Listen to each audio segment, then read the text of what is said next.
What is going on, guys? It is Wrestlelamia here, back with some more news. Join us now as we look at the wildest news stories and rumors you need to know, including the Bella twins in big trouble after a video surfaces online, Roman Reigns' huge new record, Batista rejects The Rock and Cena, is Mojo Rawley becoming an Uber driver, and much more. Be sure to subscribe and hit that notification bell for daily wrestling videos, and follow us on Facebook for exclusive lists. Now let's hit the intro and get straight into the first story.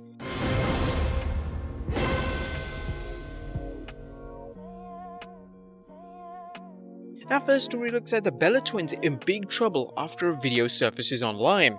Now, there's been some disturbing footage from July 2013 in which the Bellas appeared with the late comedian Joan Rivers as surfaced online, showing the Bellas apparently disparaging China, aka Joni Laura. A summary from Ringside News says it all. An old video has resurfaced of a Bella twins appearance on the July 26, 2013 edition of E! Network's Fashion Police. They were given a photo of China and asked to give their take.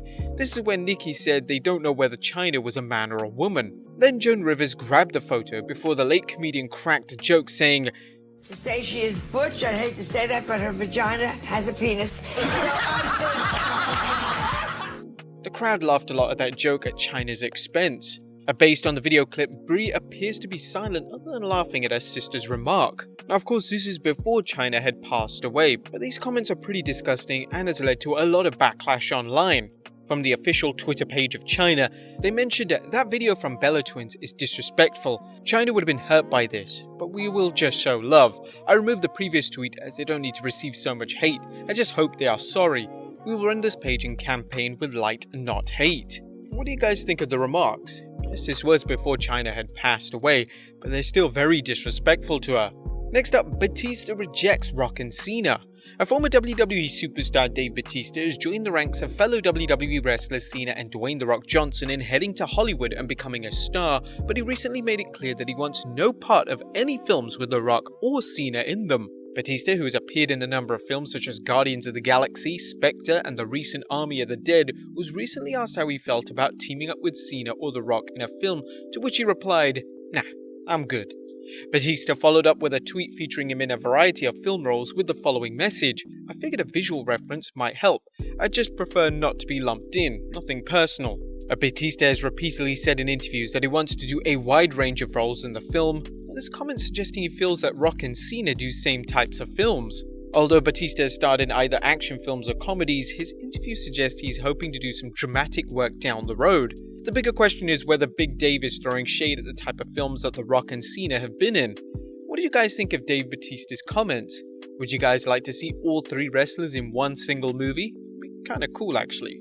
Next up, Mr. McMahon's wish list. Interesting news coming from a recent episode of Wrestling Observer Radio, where Dave Meltzer commented on the WWE's latest releases and said that while the promotion has let go a large number of talent, it plans on featuring new faces and that it has a specific idea of who it wants to bring in.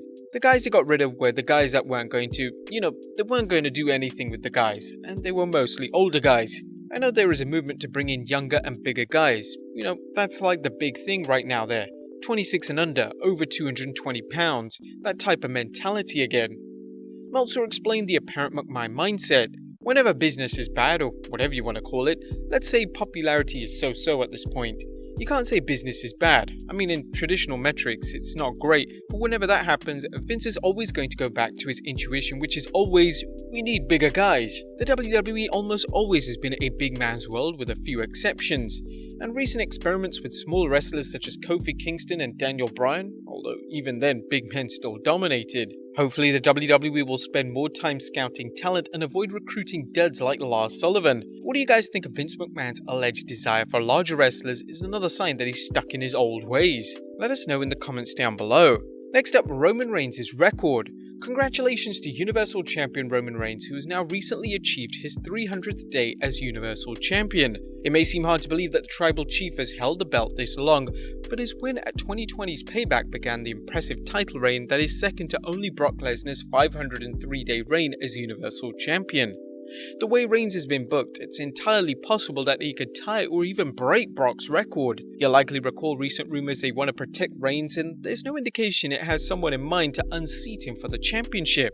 We wouldn't be surprised if the head of the table smashes Brock's record as the WWE pushes Reigns as a monster heel with the long-term goal of restoring him as a badass babyface. How long do you think Roman should hold the title? Let us know in the comments down below. Next up, Santino Marella's daughter wants to break into the pro ranks.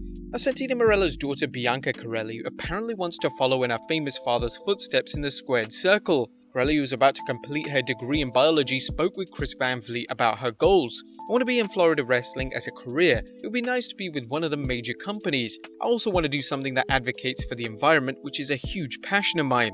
It was trendy for a while, but people stopped caring. I really want to work with children and inspire children. Of course, I want to main event WrestleMania, but I think every wrestler would say that."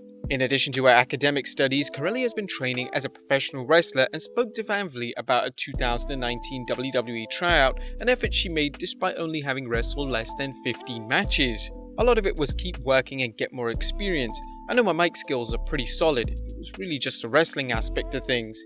Just to get more comfortable with the wrestling aspect of things. Unfortunately though, because of coronavirus, that got put on pause for me, which was unfortunate.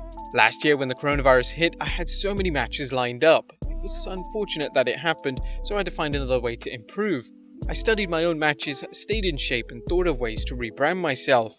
Now that the pandemic seems to be slowing down in many parts of the world, Corelli may get a chance to hone her skills. With the WWE reportedly signing more talent, she could find herself working in the company. As fans know, Corelli's pedigree will likely open the door for her, but she will have bigger expectations from management as well. Next up, Eddie Kingston blasts WWE after AEW Dynamite. The war of words between WWE superstars and AEW grapplers continues as current AEW star Eddie Kingston recently took time after the latest episode of Dynamite to go off on the WWE. While Kingston didn't mention the WWE by name, instead labeling the other channel, he criticized the product at Titanland. The competition sometimes doesn't want to hear their fans. I guess I'm burning another bridge. Surprise. Ladies and gentlemen, AEW cares about their fans, because we're not just here to get ourselves a paycheck. We're here every week with you guys and we bust our asses because we love pro wrestling. Eddie also praised the Kenny Omega vs Jungle Boy main event, saying you will not see that on the other channel, and added you will not see legends who are respected on the other channel. Our competition is good and AEW's presence on the national scene has presented fans with an alternative to the WWE product. Nevertheless, should the two companies' wrestlers exchange barb or let their product speak for itself? Let us know in the comments down below. And finally, is Mojo Rawley driving for Uber? And last but not least, is former WWE superstar Mojo Rawley driving for Uber and participating in the gig economy? Well, that's what some unenlightened fans may have thought when they saw Mojo's tweet saying, if anyone is looking for a job, Uber and Lyft rides are approximately $69 for a 6 to 9 minute ride these days. I'm submitting my application right now. Now, of course, he was joking, well, at least we hope so, and Ringside News recently reported the 7-time 24/7 champion and 2017 Andre the Giant Memorial Battle Royal champion has a role in the upcoming film Snake Eyes G.I. Joe Origins film. A quick check of IMDb Pro shows no mention of Mojo in the film, but it's entirely possible he has a role as a stunt performer. But there you have it guys, the wildest wrestling news stories and rumors you need to know. Be sure to leave your comments down below, and I'll see you next time with some more wrestling content.